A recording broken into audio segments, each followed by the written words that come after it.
But what about the G7 nations? I mean, do you see them adopting Bitcoin? They all will in time. It's just in time. Remember, a monopoly favors the people closest to monopoly.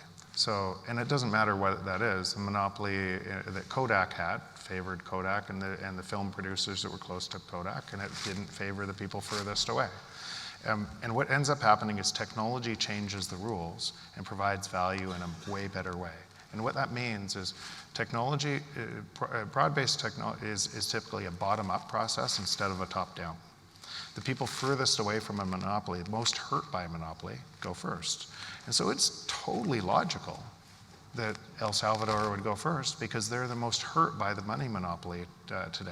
It's totally logical that the transfer of value from wealthy countries to Africa and such is going to go first. When you see Bitcoin adoption, now remember, I'm investing in this space as well. You should see what's happening around the world. And we might not see it. We might not see it. I might not see it in Canada if I'm measuring. Oh, I have credit cards. It's easy to pay for credit cards. My money system works. Where you are right now, your money system is breaking.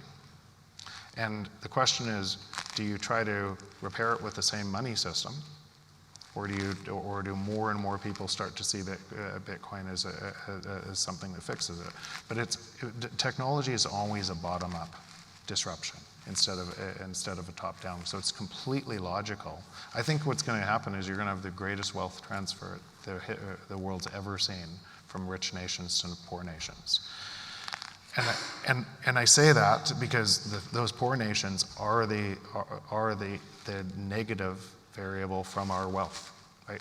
Essentially, what's happened in the world and dominated by a single currency and everything else referenced to that currency is we had to strip mine other countries to be able to protect that value, and that's no longer true.